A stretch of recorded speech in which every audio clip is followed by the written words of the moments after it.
Yeah, I'm mad about the Democratic leadership doing what they're doing, but where the hell is Merrick Garland in any of this stuff? He's given Uvalde a pass just by not being there.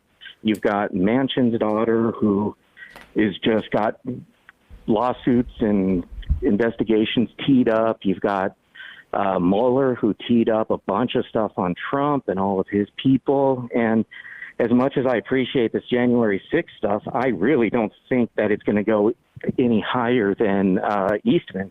I can't even imagine a world in which McCarthy gets prosecuted.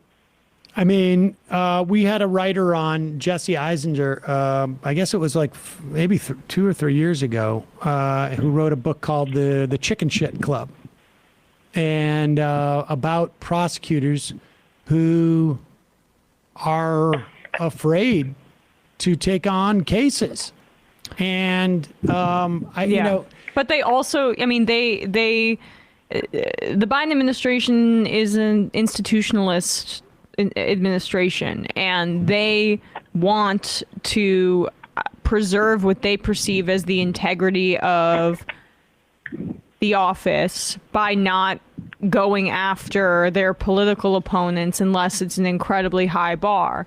Anyone with a pulse who isn't, you know, I think a part of that groupthink would see what happened on January 6th as a easy bar to clear in terms of large-scale prosecutions.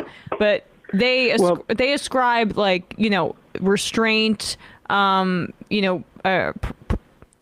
to themselves, that they're restrained unlike their opponents, that they are, you know, principled unlike their opponents. And I think that's the guiding principle of it.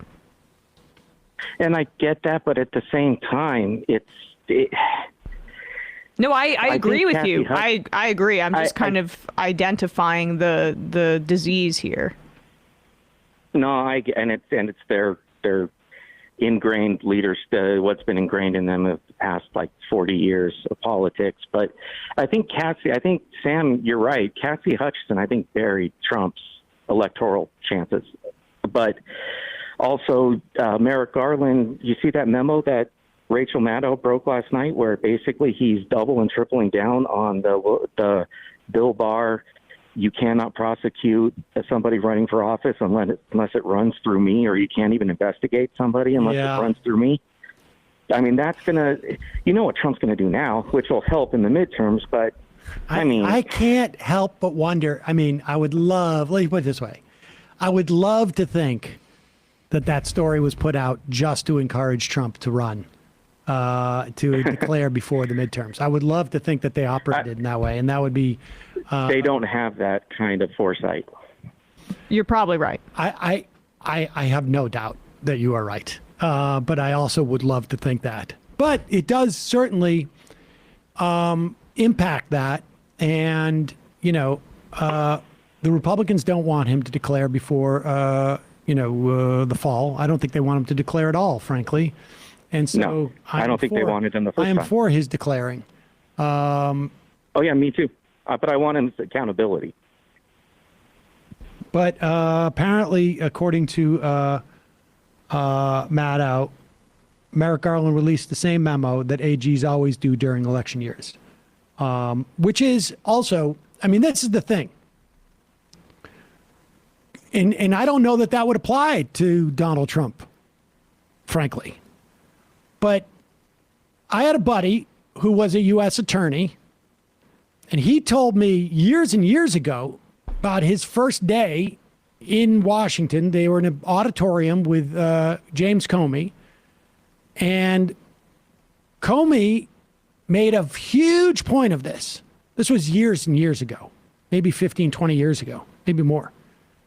Comey made a big point of this, that you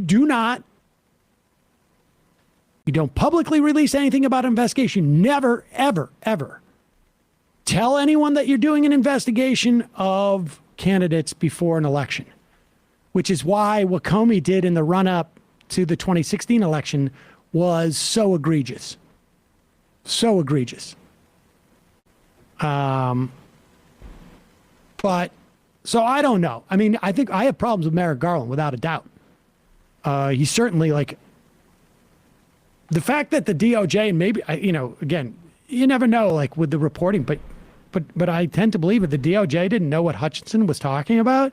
Like, that seems to me extraordinary. I believe it too. That seems extraordinary to me. Like, how have you not gotten hold of this witness? I don't know. It seems crazy. How did she not start at the DOJ? She should have started at the DOJ I mean, and then one would went to the think. January 6th committee. One would think, right? Because we knew about January 6th well before the committee formed. Like, the DOJ should have been investigating at that point. But well, and that's the other thing is what they're doing is great, right? They're addressing every single right-wing talking point, except they haven't gotten to, if everybody knew this was going to go down, where were the police? Yep. Where were those people on that day? And that, if they don't address that, it's going to be, that's the right-wing talking point now. Yeah. I appreciate the call.